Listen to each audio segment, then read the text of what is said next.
ఆఫ్రికాలో కొన్ని కోట్ల మంది మన వల్ల బతికారు. ఈ దేశంలో అదొకప్పుడు హెచ్ఐవి రోజుల్లో భయపడేవాళ్ళం మనం అంతా కూడా. రకరకాల పుకార్లు వచ్చేవి. సినిమా హాళ్ళల్లో వాళ్ళు ఏదో నీడిల్స్ పెడుతున్నారంట, ఇన్ఫెక్టెడ్, పొరపాటున మనం కూర్చుంటే మనకు వస్తే చచ్చిపోవటమే కదా, నిజంగా భయం ఉండేది, ప్రతి మనిషికి భయం ఉండేది. ఈవేళ నిజంగా పొరపాటున ఏమన్నా మీకు ప్రిక్ అయినా కూడా మీకు భయం లేదు. ఆ మందులు మీ ప్రాణాలను కాపాడితే మీకు జీవితంలో ఏ ఇబ్బంది లేకుండా చేస్తాయి. ఆ మందులు వద్దంటే ఎట్లా? ఖచ్చితంగా ఆ మందులు వేసుకుంటే 100కి 1,00,000కి ఇబ్బంది కూడా కలగచ్చు. మందులు వేసుకోకపోతే లక్ష మంది చచ్చిపోతారు. అది తేడా.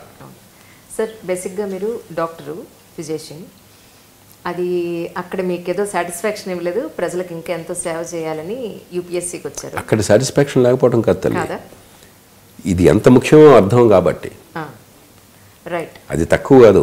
ఇప్పటికి కూడా ఆరోగ్యం వచ్చి నేను బోర్డంత పోరాటం చేస్తున్నాను. ఇవాళ కూడా నేను ఇప్పుడు ఆరోగ్యం కోసం నేను ఎంత ప్రయత్నం చేస్తున్నానో మీకు తెలుసుంటుంది. రెయిన్బోలో ప్రయత్నం చేస్తున్నాను ఆరోగ్య వ్యవస్థను బాగు చేయడం కోసం చెప్పని. ఈ దేశంలో జాతీయ ఆరోగ్య మిషన్ ఏర్పాటు చేయడానికి కారకుడు నేను.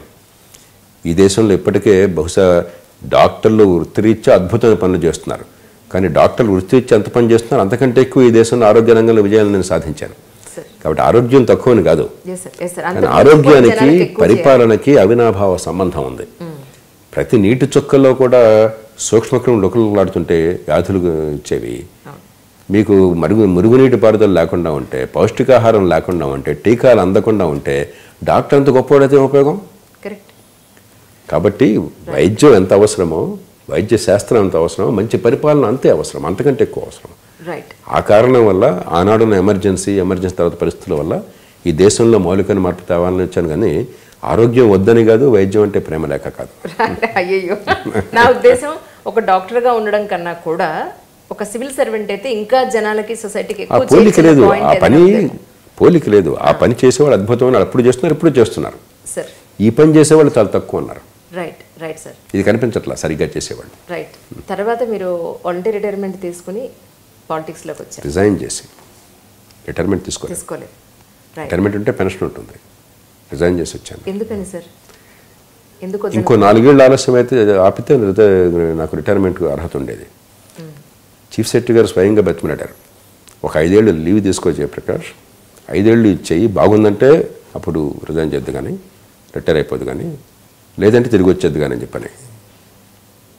2 కారణాలుగా, ఒకటి ఇంకో 4-5 ఏళ్ళు ఆగటం కూడా దేశానికి చాలా నష్టం అని నాకు చాలా స్పష్టమైన భావన కలిగింది. ఒక్క క్షణం కూడా ఆగకూడదు. రెండోది, నా మీద నాకు నమ్మకం లేకపోతే, దేశ భవిష్యత్తు నాకు నమ్మకం లేకపోతే, నేను మళ్ళీ ఇంకొక ఇక్కడ బాగోకపోతే తిరిగి వెళ్ళడం అనేది ఏర్పాటు పెట్టుకుంటే ఈ దేశ ప్రజలు ఎందుకు నమ్మాలి దేశ భవిష్యత్తును గురించి? ఈ 2 కారణాలుగా నేను వారు ఇచ్చిన చాలా మంచి మనసుతో, ప్రేమతో ఇచ్చినటువంటి సూచన తిరస్కరించాను. సరే, మీరు అలా వచ్చి మళ్ళీ రాజకీయాల్లోకి వచ్చారు. అంటే రాజకీయాలు మీకు ఒక చేదు అనుభవాన్ని మిగిల్చిందా అని అంటే సార్? ఇప్పుడు రాజకీయం చెడు అనుకుంటే చేదు అనుభవం, రాజకీయం నుంచి ఏమైనా ఆశిస్తే చేదు అనుభవం. రాజకీయం ఎప్పుడు వచ్చాను? ఒక 10 ఏళ్ల తర్వాత, 10 ఏళ్ళు దేశంలో చాలా మార్పులకు దోహదం చేశాక, ఈ 10 ఏళ్ల కాలంలో నిరచతురాలు చూపెట్టే చట్టం తీసుకొచ్చింది నేను. అవును సార్. పార్టీ నిధుల చట్టం తీసుకొచ్చింది నేను. ఎన్నికల జాబితా, ఓటర్ల జాబితాల ప్రక్షాళన ఈ దేశంలో ప్రధానంగా నా వల్ల సాధ్యమైంది దేశవ్యాప్తంగా. పెట్రోల్ బంకుల్లో ఈ మీటర్లో ఉన్న అవకతవకలను తొలగించి, చాలామంది 190 తొలగించి మీటర్లు సరిగ్గా ఉండేట్టుగా చేయడం దేశం అంతా కూడా లోక్సత్తా ప్రయత్నం వల్ల, నా ప్రయత్నం వల్ల జరిగినాయి. పాలనా సమాచార హక్కు తీసుకొచ్చింది నేను. 91వ రాజ్యాంగ సవరణ సగం కనీసం నా వల్ల వచ్చింది. పార్టీ ఫిరాయింపు నిషేధం బలోపేతం చేయడం కానీ, లేకపోతే మన మంత్రివర్గ సభ్యుల సంఖ్యను కుదించడం కానీ, మంత్రివర్గ సంఖ్యను కుదించడం కానీ. మరి 97వ సవరణ సహకార సంఘాల స్వయం ప్రతిపత్తి పూర్తిగా నా వల్ల వచ్చింది. అదే చూస్తున్నాను, 97 కరెక్టేనా కదా అని చెక్ చేసుకుంటున్నాను, మీరు అదే చెప్తారు. 99వ సవరణ దాన్ని సుప్రీంకోర్టు అన్యాయంగా కొట్టేసింది. న్యాయమూర్తి నియామకం కోసం నేషనల్ జ్యుడిషియల్ కమిషన్ మాట్లాడుతున్నారు ఈ మధ్యకాలంలో. ఎందువల్ల వచ్చింది? అది లోక్సత్తా చేసిన ప్రయత్నం వల్ల. ఆనాడు నేను ఒక జాతీయ స్థాయిలో కమిటీని ఏర్పాటు చేసి నివేదిక తీసుకొచ్చి అన్ని పార్టీలు ఒప్పిస్తే దానివల్ల అది వచ్చింది. సో సుప్రీంకోర్టు నా దృష్టిలో అన్యాయంగా కొట్టేసింది అది. అట్లా ఎన్నో మార్పులకి దోహదం చేశాం. కానీ ఎన్ని చేసినా కూడా మౌలికమైన మార్పులు, ఈ దేశ రాజకీయాన్ని, పరిపాలనని సమూలంగా మార్చే మార్పులకు రాజకీయ వ్యవస్థ సిద్ధంగా కనిపించలేదు. కాబట్టి కనీసం 10% ఓట్లు కనుక కూడగట్టినట్టయితే, 10% మంది మనుషులు దీనికి సిద్ధంగా ఉన్నారని రుజువు చేసినట్టయితే, నిలకడగా 10% ఓట్లు ఉన్నట్టయితే వ్యవస్థను మార్చవచ్చు. మనకు అధికారం అక్కర్లా. 10% ఓట్లతో మీకు సీట్లు రావు, అన్ని సీట్లు ఓడిపోతారు, అది అక్కర్లేదు. కానీ 10% ఓట్లు చాలు, ఇంతమంది కోరుకుంటున్నారు, ఆ ఓట్లు మనం కూడా పొందాలన్న ఆశతో ఈ పార్టీలన్నీ వచ్చేస్తాయి దానికి. కానీ అది కనిపించలా, అది కనిపించకపోయేసరికి ఇప్పుడు ఆ మార్గం గోచరించినప్పుడు వృధా అనిపించింది.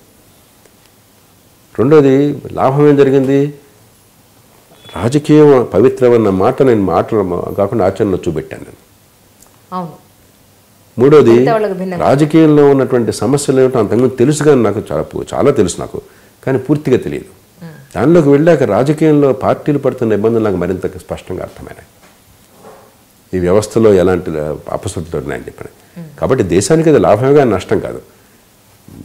ఎమ్మెల్యే పదవులు, ఎంపీ పదవులు పొందడమే కనుక దాని నుంచి ప్రయోజనంగా అనుకుంటే నష్టం అది.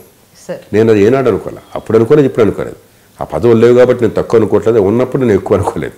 సార్ అవును, అంటే ఒక మార్పు కోసం కొన్ని సంవత్సరాల నుంచి మీరు శ్రమ పడుతున్నారు, కోరుకుంటున్నారు, దానికోసమే శ్రమిస్తున్నారు. ఇప్పుడు కూడా ప్రజెంట్ మీ చేతిలో అధికారం లేకపోతే మీరు ఏ విధంగా ప్రజల్లో మార్పు కానీ సొసైటీలో మార్పు కానీ తీసుకురాగలుగుతారు? అంజలి, ఇప్పుడు ఇంతకుముందు కొంత జాబితా అనుకున్నాం మనం. ఏ అధికారం ఉందని చేశాను నేను, ఆ ఫలితాలు ఏ అధికారం ఉందని వచ్చినాయి? రైట్, లేదు, అధికారం లేదుగా. అవును. ఉదాహరణకి రాష్ట్రం నుంచి రాష్ట్రానికి ఆహార ధాన్యాల రవాణాని నిషేధిస్తూ ప్రభుత్వాలు ఉత్తర్వులు ఇచ్చినాయి.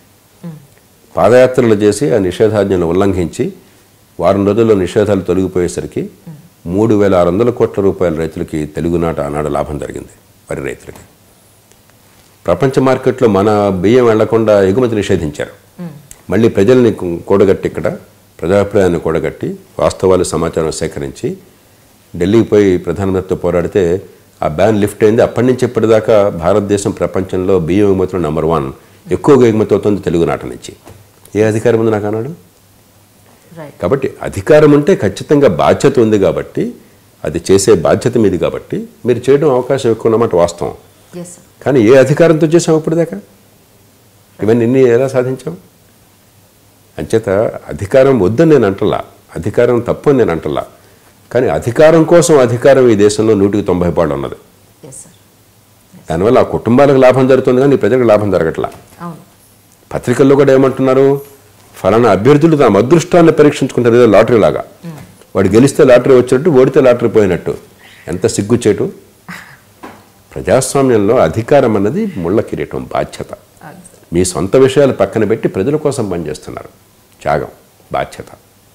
దాన్ని మనం అధికారం అన్నది వాడి కిరీటంలాగా మనందరికీ పెద్ద పెనుభారంలాగా భావిస్తున్నాం మనం. అందుకనే వాడికి లాటరీ అంటున్నాం మనం, అదృష్టాన్ని పరీక్షించుకుంటున్నాం. వాడు అధికారంలోకి వస్తే మనకు వాడి బృంద సంబరాలు చేస్తున్నాం, వాడు ఏదైనా సన్మానాలు చేయించుకుంటున్నాడు. అధికారంలో ఉండి ఏం చేశాడని అడగబోకండి, దేవుడికి ఎరుక, వాడికి తెలియదు, మనకి తెలియదు. ఇదే అధికారం అంటే.